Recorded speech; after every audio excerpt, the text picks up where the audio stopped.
আসসালামু আলাইকুম ওয়া রাহমাতুল্লাহি ওয়া বারাকাতুহু। ইন্নাল হামদালিল্লাহ ওয়াসসালাতু ওয়াসসালামু আলা রাসূলিল্লাহ ওয়া বা'দ। সম্মানিত দর্শক শ্রোতা, কাছে দূরে দেশে কিংবা প্রবাসে যে যেখান থেকে আমাদের দেখছেন শুনছেন সবাইকে জানাই আন্তরিক মোবারকবাদ।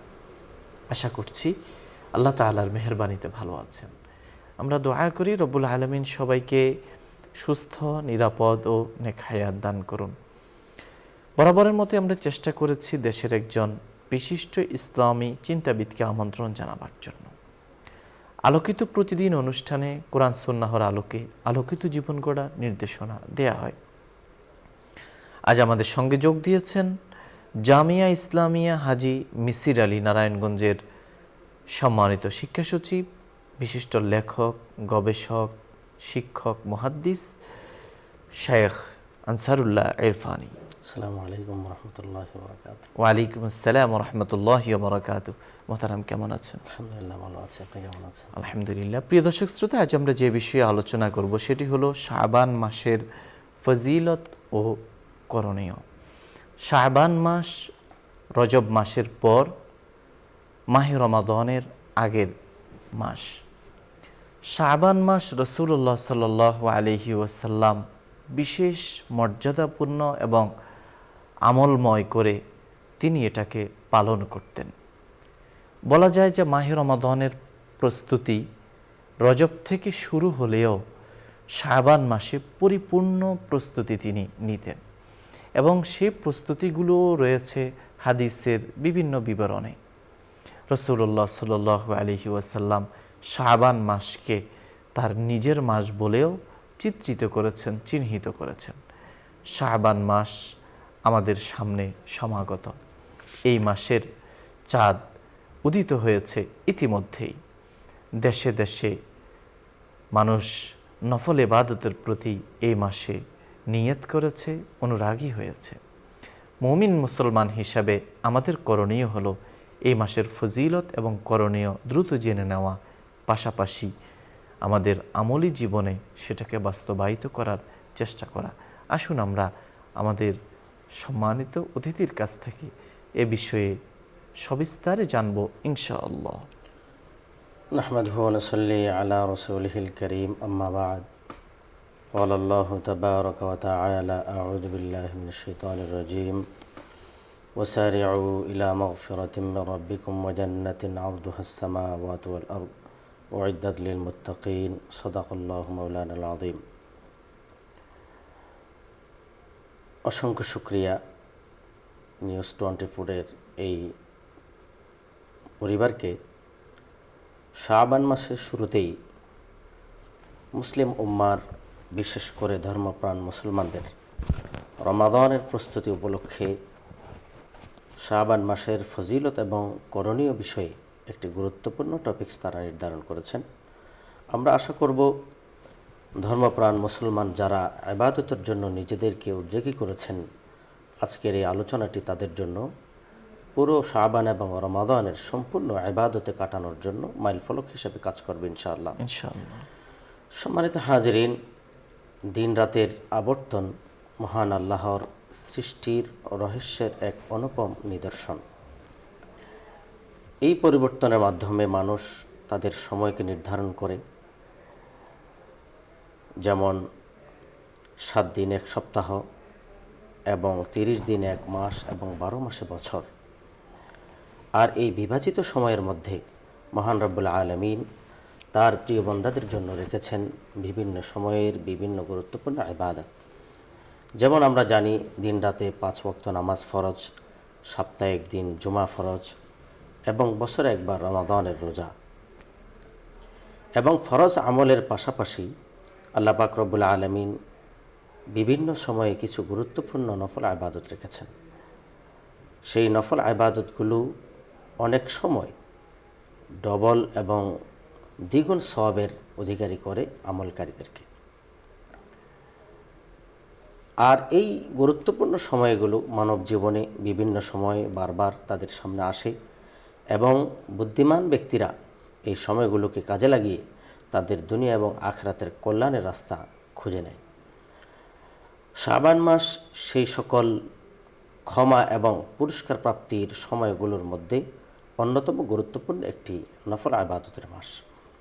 এই শাবান মাসের গুরুত্ব রাসূল করিম সাল্লাল্লাহু আলাইহি ওয়াসাল্লামের পূর্ণ জীবনে এবং বিশেষ করে রমাদানের আগের শাবান মাসের তার রোজার গুরুত্ব, নফল ইবাদতের গুরুত্ব বিভিন্ন বিষয়কে লক্ষ্য রেখে বা সেদিকে তাকালে আমরা বুঝতে পারি যে শাবান মাসটি কতটা গুরুত্বপূর্ণ।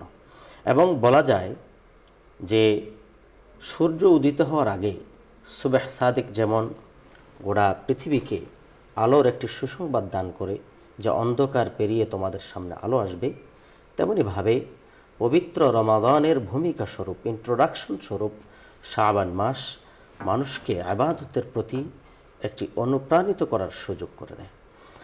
সম্মানিত হাজিরিন, আজকে আমরা প্রথমেই শাবান মাসের ফজিলত এবং গুরুত্ব নিয়ে কিছু আলোচনা করব।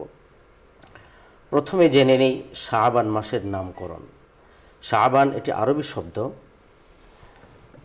আল্লামা ইমাম বদরুদ্দিন আইনি রহমতুল্লাহ আলাইহি বলেন যে শাবানের এক শব্দ হলো বিক্ষিপ্ত হওয়া, শাখা প্রশাখায় বিভক্ত হওয়া। আরবের লোকেরা যখন রজব মাসের পরে তারা যুদ্ধের জন্য বিভিন্ন জায়গায় বিক্ষিপ্ত হয়ে যেত, আর এই মাসের সাথে ইবাদতের একটি সম্পর্ক হলো হযরত আনাস রাদিয়াল্লাহু আনহুর বর্ণনা থেকে আমরা জানি যে বনি আদম বিভিন্ন নফল ইবাদতের মাধ্যমে তাদের ইবাদত নামক বৃক্ষের ইবাদতের শাখা প্রশাখা তারা পরিপূর্ণ করে।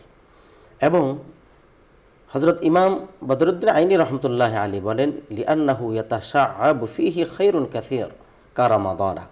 এই শাবান মাসে যেহেতু রমাদানের মতো আল্লাহ পাক রব্বুল আলামিনের অধিক পরিমাণে কল্যাণ বর্ষিত হয়, এই জন্য শাবানকে শাবান বলা হয়। শাবান মাসে রয়েছে ঐতিহাসিক গুরুত্ব এবং রয়েছে তার আরও বিভিন্ন ইবাদতের গুরুত্ব। আমরা যদি সংক্ষেপে ঐতিহাসিক গুরুত্ব জানি যে এই মাস সেই মাস যেই মাসে দ্বিতীয় হিজরিতে মহান রব্বুল আলামিন রমাদানের রোজা ফরজ করেছেন, এবং এই মাসেই রাসূল করিম সাল্লাল্লাহু আলাইহি সাল্লামের দিলের তামান্না হিজরতের পরে দীর্ঘ 16 থেকে 17 মাস তিনি বাইতুল মুকাদ্দাসের দিকে ফিরে নামাজ পড়ছিলেন, কিন্তু তার দিলের তামান্না ছিল যেন তিনি নামাজ পড়বেন হারামে মক্কার দিকে ফিরে। কদ নারা তাকাল্লুবা ওয়াজহিকা ফিস সামা। আল্লাহ পাক রব্বুল আলামিন শাবানের দ্বিতীয় হিজরিতে এই তাহবিলে কাবলার মতো এই ঘটনাটি এই মাসেই ঘটিয়েছিলেন। এবং আমরা যদি ইতিহাসবিদ আবু ইসহাকের বর্ণনায় জানতে পারি, এই মাসেই বদর সানি আবু সুফিয়ানের নেতৃত্বে বদর সানি যেটি কাফেরদের, এটি এই মাসে সংগঠিত হয়। এবং গজওয়ায়ে বনি মুস্তালিক সহ ইফকের ঘটনা, যেটি হযরত আয়েশা সিদ্দিকা রাদিয়াল্লাহু আনহার নিষ্কলুষ জিন্দেগি এবং পবিত্রতার বর্ণনার জন্যে আল্লাহ পাক রব্বুল আলামিন সূরা নূরে প্রায় 10টি আয়াত তার পবিত্রতার সাক্ষ্য হিসাবে নাজিল করেছেন। এই ইফকের ঘটনাটিও এই শাবান মাসে। তাহলে ঐতিহাসিকভাবে আমরা বুঝলাম যে শাবান মাসটি কোনো সাধারণ মাস নয়। ইতিহাসে, সিরাতে, আল্লাহ রসুলের জীবনীতে বিভিন্ন ক্ষেত্রে এই মাসে রয়েছে অনেক গুরুত্ব। সম্মানিত হাজিরিন, সাথে সাথে এই মাসের অনেকগুলো গুরুত্ব বিভিন্ন কারণে আমরা জানতে পারি। বিশেষ করে রাসূল করিম সাল্লাল্লাহু আলাইহি সাল্লামের বর্ণনা থেকে আমরা জানি আল্লাহ রসুল সাল্লাল্লাহু আলাইহি সাল্লাম বলেছেন, হাযা শাহরুন ইউরফাউ আমালু বনি আদম ফিহি, যে এই মাসে বনি আদমের আমলগুলো আল্লাহ পাক রব্বুল আলামিনের কাছে নিয়ে যাওয়া হয়। আমরা জানি বিশেষ করে মানুষের জীবনের দৈনন্দিন আমলকে তিন ধাপে আল্লাহ পাকের কাছে পৌঁছানো হয়। বিশেষ করে একটি দৈনিক হিসাব করা হয়, যে হাদিস আছে রাসূল করিম সাল্লাল্লাহু আলাইহি ওয়াসাল্লাম ইরশাদ করেন, ইয়াতাআকাবুনা ফীকুম মালাইকাতুল লাইলি ওয়া মালাইকাতুন নাহার ওয়া ইয়াজতামিউনা ফি সালাতিল ফাজরি ওয়া সালাতিল আসরি। এবং এই দিনের এবং রাতের ফেরেশতাগণ আসর এবং ফজরে একত্রিত হন, এবং আল্লাহ পাকের কাছে যাওয়ার পরে যারা রাত্রি ডিউটি করেছেন তারা যখন যায় তাদেরকে জিজ্ঞেস করেন যে কাইফা তারাকতুম ইবাদি, আমার বান্দাদেরকে তোমরা কোন অবস্থায় ছেড়ে এসেছো? তারা বলেন যে তারাকতুহুম আলা সালাত ওয়া আতাইনাহুম তারাকতুহুম ওয়া হুম ইউসাল্লুন ওয়া আতাইনাহুম ওয়া হুম ইউসাল্লুন। তাহলে দৈনিক তাদের আমল একটি পৌঁছানোর একটি ধাপ রয়েছে। এবং অন্য বর্ণনায় এসেছে রাসূল করিম সাল্লাল্লাহু আলাইহি ওয়াসাল্লাম ইরশাদ করেন, ইন্না আমালা বানি আদামা তুরাদু কুল্লা খামসিনা লাইলাতিল জুমআতি ফালা ইউকবালু আমালু কাতি'i রাহিমিন, যে প্রতিদিন জুমাবার রাতে বনি আদমের এক সপ্তাহের আমলনামা আল্লাহ পাকের কাছে পৌঁছানো হয়, সেখানে কিন্তু আত্মীয়তার সম্পর্কের ছিন্নকারীদের আমল গ্রহণ করা হয় না। এবং বিশেষ করে শাবান মাসও হলো একটি মাস যেই মাসে তুরফাউ ফিহি আমালু ইলা রাব্বিল আলামিন, যে সমস্ত মানুষের আমলগুলোকে শাবান মাসেই আল্লাহ পাকের কাছে নিয়ে যাওয়া হয়। এই জন্য রসুল করিম সাল্লাল্লাহু আলাইহি ওয়াসাল্লাম বলেন যে আমি চাই আমার আমলগুলো আল্লাহ পাকের কাছে এমন অবস্থায় যাক ও আনা সাইম, আমি রোজাদার। তাহলে বিশেষ করে শাবান মাসের গুরুত্ব এক নম্বর হলো মানুষের আমল নামা আল্লাহ পাকের কাছে পৌঁছানো হয়। এবং এই শাবান মাসটি তার মধ্যে রয়েছে লাইলাতুন নিসফি মিন শাবান, যেখানে আল্লাহ পাক রব্বুল আলামিন তার বান্দাদের ক্ষমার সুসংবাদ দান করেছেন যে ফায়ুগফারু লিজামিই খালকিহি ইল্লা লিমুশরিকিন আও মুশাহিন, যে লাইলাতুন নিসফি মিন শাবানে মানুষের গুনাহকে ক্ষমা করে দেন মুশরিক এবং হিংসুক ব্যতীত। এবং সাথে সাথে এই মাসের মধ্যেই মানুষের তাকদীর লেখা হয় এবং মানুষের মৃত্যুর বিষয় এই মাসের মধ্যেই লেখা হয়ে থাকে। এবং আরও বিভিন্ন ধরনের গুরুত্ব রয়েছে শাবান মাসে। এই জন্য শাবান মাসটি একজন মুসলমানের জীবনে অত্যন্ত গুরুত্বপূর্ণ মাস হিসেবে আমরা জানতে পারি, বলতে পারি। এবং বিশেষ করে এই মাসের জন্য আমাদের রসুল করিম সাল্লাল্লাহু আলাইহি সাল্লামের জীবনী থেকে আমরা জানতে পারি অনেকগুলো করণীয় রয়েছে। আমরা সংক্ষেপে সময়ের স্বল্পতার মধ্যে 4 থেকে 5টি আমরা করণীয় বলবো, যেগুলো আমাদের জীবনে দুনিয়া এবং আখিরাতের কল্যাণ বয়ে আনবে ইনশাআল্লাহ। তোর মধ্যে 1 নম্বর হলো যে এই মাসে বেশি থেকে বেশি নফল রোজা রাখা। রসুল করিম সাল্লাল্লাহু আলাইহি সাল্লামের অসংখ্য বর্ণনা এসেছে। হযরত উসামা ইবনে যায়েদ রাদিয়াল্লাহু আনহু বর্ণনা করেন, তিনি বলেন আমি রসুলকে জিজ্ঞেস করলাম, তিনি রসুলকে জিজ্ঞেস করলেন যে আমরা আপনাকে এত পরিমাণ শাবান মাসে রোজা রাখতে দেখি, এবং সেই রোজাগুলো নফল রোজা, যে নফল রোজা যেইভাবে অন্য কোনো মাসে আপনাকে রোজা রাখতে দেখি না। তখন রসুল করিম সাল্লাল্লাহু আলাইহি সাল্লাম তাকে বলেছেন যে এই শাবান এটি এমন মাস যেই মাসে মানুষের আমল আল্লাহ পাকের কাছে পৌঁছানো হয়। এবং এই মাসে বিশেষ করে রজব এবং শাবানের মধ্যবর্তী মাসে মানুষ অনেকটা উদাসীন হয়ে পড়ে, ইবাদত থেকে তারা বিমুখ থাকে। রসুল বলেন উদাসীনতার সময়ে, গাফলতের সময়ে ইবাদত আল্লাহ পাকের কাছে খুবই প্রিয়। এই জন্য রসুল এই মাসে রোজা রাখতেন। যেমন আমরা হাদিসে জানি আল্লাহ রসুল সাল্লাল্লাহু আলাইহি সাল্লাম বলেছেন সল্লু বিল্লাইল ওয়ান নাসু নিয়াম তাদখুলুল জান্নাতা বিসালাম, যে মানুষ যখন ঘুমন্ত থাকে তখন তুমি আল্লাহ পাকের কুদরতের সামনে নামাজে দাঁড়িয়ে যাও আর এর মাধ্যমে জান্নাতে প্রবেশ করো। তাহলে গাফলতির সময় ইবাদত করা, ফিতনার সময় ইবাদত করা, মানুষের উদাসীনতার সময় ইবাদত, এটি অত্যন্ত গুরুত্বপূর্ণ। আমাদের প্রিয় হাবিব মুহাম্মদ মুস্তাফা সাল্লাল্লাহু আলাইহি ওয়াসাল্লাম এমন রোজা রাখতেন, আয়েশা সিদ্দিকা রাদিয়াল্লাহু আনহা বলেন মা রাআইতু রাসূলুল্লাহ সাল্লাল্লাহু আলাইহি ওয়াসাল্লাম, আল্লাহ রসুলকে এমন পরিমাণ রোজা রাখতে দেখি নাই আকসারা সিয়ামান মিনহু ফি শাবানা, শাবানে যেই পরিমাণ নফল রোজা রাখেন এই ধরনের বেশি নফল রোজা রাখতে অন্য কোনো মাসে দেখি নাই। রসুলের জীবনে পরিপূর্ণ মাস রোজা রাখতেন রমাদানে, আর রমাদানের পরে সবচাইতে বেশি নফল রোজা রাখতেন শাবান মাসে। তাহলে আমরা মুসলিম উম্মাহ, ইসলামের ধারক বাহক, এবং আমরা বিশেষ করে যারা আল্লাহ রসুলকে ভালোবাসি, রসুলের এই সুন্নাহর আমলকে আমরা প্রচলন করব। শাবান মাসের শুরু থেকেই আমরা রমাদানের প্রস্তুতি স্বরূপ 1 নম্বর হলো নফল রোজা অভ্যস্ত হব। এবং বিশেষ করে 2 নম্বর আমল হলো এই মাস কোরআনের মাস, এই মাস তিলাওয়াতের মাস। আমাদের বিশিষ্ট তাবিঈগণদের জীবনী যদি আমরা দেখি, হযরত কুহাইল ইবনে সাহাল বিশিষ্ট তাবিঈ, তার বর্ণনা এসেছে, তিনি বলেন ইউকালু শাবান শাহরুল কিরাআ, যে শাবান মাসকে আমাদের সময় বলা হতো এটি কোরআনের মাস, এটি তিলাওয়াতের মাস।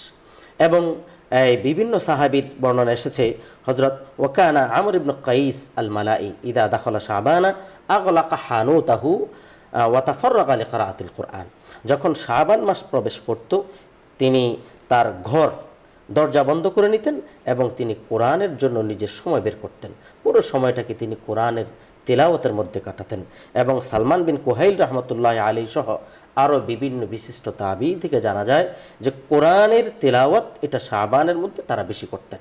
এবং সাথে সাথে আমরা যারা পুরো মাস কোরআনের তেলাওয়াতের প্রতি, পুরো বছর কোরআন তেলাওয়াতের প্রতি আমরা অনীহা করি না, অভ্যস্ত নই। আমরা যদি কোরআনের মাস রমাদানকে কোরআনের তেলাওয়াতের মাধ্যমে পরিপূর্ণ করতে চাই, তাহলে অবশ্যই আমাদেরকে রমাদানের আগের মাস থেকেই তেলাওয়াতে অভ্যস্ত হতে হবে। আমি যদি এখন থেকে 2 পৃষ্ঠা 3 পৃষ্ঠা 4 পৃষ্ঠা আধা পারা এইভাবে একটি তেলাওয়াতের একটা মেজাজ তৈরি করি, তাহলে আশা করা যাবে ইনশাল্লাহ পবিত্র রমাদান মাসে, কোরআনের মাসে আমরা কোরআনের কি সময় দিতে পারবো। আমি আপনার এই মিডিয়ার মাধ্যমে, আপনার মাধ্যমে পুরো জাতিকে, বিশেষ করে আমাদের বাংলাদেশের জনসাধারণ মুসলমানদেরকে জানাতে চাই, একটি আফসোসের বিষয় জানাতে হয়। আমাদের রমাদান মাস যখন আসে তখন প্রাতিষ্ঠানিকভাবে শিক্ষা প্রতিষ্ঠান বিভিন্ন জায়গায় দেখা যায় বিভিন্ন কোর্সের ব্যবস্থা করা হয়। আমরা দেখছি যে ইদানিং ইংরেজি কোর্স বা বিভিন্ন ভাষা কোর্স, তবে এটা অবশ্যই কল্যাণকর, কিন্তু তার চেয়ে একটা আফসোসের বিষয় হলো আমাদের আসলাফ, সাহাবায়ে কেরাম এবং রসুল, তাদের অবস্থা কী ছিল যে রমাদানের জন্য তারা সমস্ত ব্যস্ততাকে ছেড়ে দিতেন। ইমাম মালিক রহমতুল্লাহ আলাইহি, যিনি মদিনায় হাদিস পড়াতেন, রমাদান আসলে তিনি হাদিস পড়াতেন না, তিলাওয়াতের জন্য। ইমাম শাফিঈ রহমতুল্লাহ আলাইহির ব্যাপারে আছে যে রমাদান প্রবেশ করলে সব বিষয় বাদ দিয়ে তিনি প্রায় 40টি খতম তিনি রমাদানে দিতেন। ইমাম বুখারীর বর্ণনা এসেছে, যিনি বুখারীর রচনা করেছেন, তিনিও বিভিন্ন কিতাব বাদ দিয়ে রমাদানটাকে রিজার্ভ রাখতেন কোরআনের জন্য। আমাদের নবী রাসূল করিম সাল্লাল্লাহু আলাইহি সাল্লামের কথা তো প্রশ্নই আসে না। এই জন্য এই রমাদানটার জন্য যেন আমাদের কোরআনে যায়, আমরা অন্যান্য পড়াশোনা বিভিন্ন ব্যস্ততাকে পরে বা আগে করে রমাদানটাকে কোরআনের জন্য রিজার্ভ করব, আর তার প্রস্তুতি হবে আমাদের শাবান থেকে ইনশাআল্লাহ। এবং আরেকটি হলো, এই শাবান হলো ইবাদতের মৌসুম। আবু বকর আল ওয়াররাক আল বালাখি রহমতুল্লাহ আলাইহি তিনি খুব চমৎকার বলেছেন যে রজব হলো এটি শাহরুজ জিরা, মানে ক্ষেত, শস্য, বীজ বপনের মাস। আর শাবান হলো শাহরুস সাকি, যে এই ক্ষেতের মধ্যে পানি সেচনের প্রয়োজন হবে, আর একটু পানি সেচতে হবে, একটু গুরুত্ব দিতে হবে। আর রমাদান হলো শাহরু হাসাদ জারঈ, মানে ফসল কাটার মাস। তাহলে আমি যদি রজব থেকে বীজ বপন অর্থাৎ আমলের একটু মুজাকারা, এবং শাবান মাসে যদি সেখানে পানি সেচনের মাধ্যমে একটু মজবুত করি, আর তাহলে পুরা রমাদানটাকে আমি পরিপূর্ণ ইবাদতের ফলে ফুলে পরিপূর্ণ করতে পারবো ইনশাআল্লাহ। আল্লাহ পাক আমাদেরকে শাবান সহ রমাদানকে পরিপূর্ণভাবে ফলে ফুলে ইবাদতের মাধ্যমে পরিপূর্ণ করার তৌফিক নসিব করেন। সম্মানিত হাজিরিন, এবং বিশেষ করে আরেকটি আমল আমরা করব, তা হলো যে দোয়া করা। যে আল্লাহ রসুল সাল্লাল্লাহু আলাইহি সাল্লাম রজব থেকেই দোয়া করতেন, আল্লাহুম্মা বারিক লানা ফি রজবি ওয়া শাবান ওয়া বাল্লিগনা রমাদান। হে আল্লাহ, আমাকে রজবে বরকত দান করেন, শাবানও দান করেন, আমার হায়াতকে রমাদান পর্যন্ত প্রলম্বিত করেন। তাহলে আমাকে শাবানের গুরুত্বপূর্ণ একটি আমল হবে রমাদান পর্যন্ত যেন আল্লাহ পাক আমার হায়াতকে বাড়িয়ে দেন, আমি যেন রমাদানটাকে ইবাদতের মধ্যে কাটাতে পারি, আমার গুনাহ যেন মাফ করাতে পারি। এই জন্য চতুর্থ কাজ হলো আমরা শাবান মাসে গুরুত্বের সাথে আল্লাহ পাকের কাছে দোয়া করব। এবং আরেকটি বিষয় হলো শাবান মাস, যেটি আবুল আব্বাস শাহাবুদ্দিন আল কুস্তুল্লানি রহমতুল্লাহ আলাইহি তিনি তার কিতাব আল মাওয়াহিবুল লাদুনিয়া বিল মানাহিল মুহাম্মাদিয়ার মধ্যে উল্লেখ করেছেন যে শাবান হুয়া শাহরুস সালাতি আলান নবী, যে আমরা গুরুত্বপূর্ণ একটি আমল করব, এই মাসে রসুলের উপর দুরূদ পাঠ করব, যে রসুলের দুরূদ যেটি আমাদের কিয়ামতের ময়দানে সুপারিশের মাধ্যম হবে এবং বিনা হিসাবে জান্নাতে প্রবেশের মাধ্যম হবে। মুহতারাম হাজিরিন, বিশেষ করে শাবান মাসে আমরা এই 5টি কাজ করতে পারি। আমি সংক্ষেপে বলি। 1 নম্বর হলো নফল রোজা, 2 নম্বর ইবাদতের প্রতি আগ্রহী হতে হবে, 3 নম্বর কোরআন তেলাওয়াতের প্রতি গুরুত্ব দিতে হবে, এবং 4 নম্বর এই অতীতের গত রমাদানের যদি কোনো কাজা থাকে, রোজা থেকে যায়, অনেকের আগের রমজানের কাজা রয়ে গেছে, মা বোনদের এই সমস্যাগুলো থাকে, জি আমাদের মা বোনদের বিভিন্ন কারণে বিভিন্ন রোজা থেকে যায়, এই শাবান মাসে আমরা সে রোজাগুলো রাখতে পারি। আপনি যেমনটা রোজার কথা বলেছিলেন, সেক্ষেত্রে আমরা প্রতি সপ্তাহেই কিন্তু সোমবার, বৃহস্পতিবার এবং মাসে 3 দিন রোজার যে সুন্নাহ আছে, আমরা অন্তত মাহে শাবানের মধ্যে এই আমলগুলো আমরা করতে পারি। পাশাপাশি রমাদানের প্রস্তুতি, আমরা কোন ধরনের প্রস্তুতি নিব এই শাবান মাসে? রমাদানের প্রস্তুতি আসলে আফসোসের বিষয় হলো আমাদের বর্তমান সমাজে রমাদানের প্রস্তুতি বলতে যারা ছোলা বিক্রি করেন তাদের স্টক করা, যারা বিভিন্ন ব্যক্তি মানে কাপড়, যেইভাবে যে ব্যবসায়িক চিন্তা মানে ফিনান্সিয়াল একটা কমার্শিয়াল একটা চিন্তা করে। আসলে একজন ইমানদারের রমাদানের প্রস্তুতি হবে কোনো শপিং বা মার্কেটিং নয়, দোকানে কোনো মাল উঠানো নয়, সে ইবাদতের জন্য, নামাজের জন্য, তিলাওয়াতের জন্য এবং রোজার জন্য সার্বিকভাবে সে প্রস্তুতি গ্রহণ করবে। আমি সংক্ষেপে বলতে পারি যে অনেক কিছু কাজ আমাদের রয়ে যায়, এই কাজগুলো আমরা রোজার আগেই সেরে ফেলব। কোথাও যাওয়া, কোথাও ভ্রমণ করতে যাওয়া, কোনো কনস্ট্রাকশনের কাজ করা বা বিভিন্ন বিষয়গুলো আমরা রমাদান আগে শেষ করে পুরো রমজানটা যেন শুধুমাত্র ইবাদতের জন্য। রমাদানের প্রস্তুতির মধ্যে একটি হলো রমাদান কেন্দ্রিক জ্ঞান অর্জন। ইয়েস, এটাও আমরা এই সময়টা থেকে শুরু করতে পারি। শুকরিয়া, আপনি আমাদের বলছিলেন শাবান মাসের ফজিলত ও করণীয় সম্পর্কে। প্রিয় দর্শক শ্রোতা, আমাদের সময়ের সীমাবদ্ধতা থাকায় এখানেই আমাদেরকে সমাপ্ত করা লাগছে। তবে যাওয়ার আগে রাব্বুল আলামিনের দরগাহে আমরা মুনাজাত করব, আল্লাহ যেন আমাদের হায়াতকে বরকতময় করেন এবং আমরা যেন মাহে রমাদানকে যথাযথভাবে কাজে লাগাতে পারি। আলহামদুলিল্লাহ রাব্বিল আলামিন, الصلاة والسلام على أشرف الأنبياء والمرسلين وعلى آله وصحبه أجمعين. اللهم لك الحمد كما ينبغي لجلال وجهك وعظيم سلطانك. سبحان الله وبحمده سبحان الله العظيم. اللهم إنا نسألك بأن لك الحمد لا إله إلا أنت المنان بديع السماوات والأرض يا ذا الجلال والإكرام يا حي يا قيوم ইয়া রাব্বাল আলামিন। আল্লাহ, যে বিষয়ে আলোচনা করলাম, শুনলাম, বক্তা শ্রোতা সবাইকে আমল করার তৌফিক দান করুন। ইয়া রাব্বাল আলামিন, আমাদেরকে আপনি মুসলমান হিসেবে কবুল করুন, মুত্তাকি হিসেবে কবুল করুন, আবরার লোকদের অন্তর্ভুক্ত করুন। আমাদের হৃদয়কে ইসলামের জন্য খুলে দিন, আমাদের অন্তরকে ঈমানের আলোতে আলোকিত করে দিন, কোরআনের মহাব্বত ভালোবাসা তৈরি করে দিন, আপনার প্রিয় হাবিবের মহাব্বত ভালোবাসা তৈরি করে দিন। ইয়া রাব্বাল আলামিন, আমাদের জীবনকে সুখময়, বরকতময়, কল্যাণময়, রহমতময় করে দিন। ইয়া রাব্বাল আলামিন, আমাদের মধ্যে যে সমস্ত ভাই বোনেরা আল্লাহ তাদের বিয়ে শাদীর ব্যবস্থা হচ্ছে না, আপনি বিয়ে শাদীর ব্যবস্থা করে দিন, উত্তম জোড়া মিলিয়ে দিন। যাদের বিয়ে শাদী হয়েছে, সন্তান হয় না, তাদেরকে নেক সন্তান দান করুন। আল্লাহ, যাদের সন্তান হয়েছে, সন্তানদেরকে নেককার বানিয়ে দিন, সন্তানাদিকে স্বপ্নের মতো বড় করে দিন। আল্লাহ, সন্তানাদিকে অনুগত করে দিন। আল্লাহ, আমাদের সন্তানাদি আমাদের জন্য চক্ষু শীতলকারী বানিয়ে দিন। আমাদেরকে ঋণ মুক্ত, সুদ মুক্ত, অভাব মুক্ত, গুনাহ মুক্ত জীবন দান করুন। ইয়া রাব্বাল আলামিন, সুস্থতার নিয়ামতকে দীর্ঘায়িত করুন। আল্লাহ, সব ধরনের কঠিন জটিল দুরারোগ্য ব্যাধি থেকে, মহামারী থেকে, অতিমারী থেকে আমাদেরকে রক্ষা করুন। প্রাণঘাতী রোগ থেকে হেফাজত করুন, ঘৃণা উদ্রেককারী রোগ থেকে হেফাজত করুন। আল্লাহ, যে সমস্ত রোগের জন্ম হয় বদনজরের কারণে, যে সমস্ত রোগের জন্ম হয় আয় আল্লাহ, আপনি আমাদের মানুষকে নানা ধরনের ভাইরাসের কারণে দিয়ে থাকেন, সেগুলো থেকে আমাদেরকে হেফাজত করুন। আয় আল্লাহ, আপনি আমাদেরকে আপনার নেককার, আপনার বিশেষ বান্দা হিসেবে কবুল করুন। আপনি আমাদের উপর রাজি খুশি হয়ে যান, আমাদেরকেও আপনার উপর রাজি খুশি বানিয়ে নিন। আমাদের দোষ ত্রুটি আপনি ঢেকে দিন, আমাদের জীবনের গুনাহ খাতা আপনি মাফ করে দিন। আল্লাহ, জানা অজানা, ইচ্ছায় অনিচ্ছায়, প্রকাশ্যে গোপনে, দিনে রাতে, আলোতে অন্ধকারে করা আমাদের হাজারো পাপের কথা, অনেকগুলোর কথা তো আমরা ভুলেই গেছি। আল্লাহ, আল্লাহ, জেনে বুঝে, কখনো না বুঝে, কখনো অলসতার কারণে, আল্লাহ, কখনো খাহিশাতে নফসানির কারণে, কুপ্রবৃত্তির তাড়নায় আমরা সেগুলো করেছি। অতঃপর আমরা বুঝতে পেরেছি, আমরা অনুতপ্ত, আমরা লজ্জিত, আমরা ভবিষ্যতে আর এমন পাপ করব না। আল্লাহ, আল্লাহ, আপনি আমাদেরকে মাগফিরাত করে দিন, আমাদের মা বাবাকে মাগফিরাত করে দিন। আমরা স্মরণ করছি আমাদের আপনজন, প্রিয়জন, আত্মীয় স্বজন, শ্বশুর শাশুড়ি, মা বাবা, দাদা দাদি, নানা নানি, আল্লাহ, যারা অন্ধকার কবরে চলে গেছেন তাদেরকে মাফ করে দিন। যারা জীবিত আছেন নেক হায়াত দান করুন। আল্লাহ, যারা আত্ম মানবতার পাশে দাঁড়ায়, অসহায় মানুষের সেবা করে, আল্লাহ, অসুস্থ মানুষের কথা শুনে যাদের অন্তর কেঁপে ওঠে, আপনার সেই সমস্ত বান্দাদেরকে আপনি আপনার বিশেষ হেফাজতে রাখুন। ব্যবসায়ী ভাইদের ব্যবসা বাণিজ্যে বারাকা নসিব করুন। চাকরিজীবীদের চাকরি বাকরিতে উন্নতি দান করুন।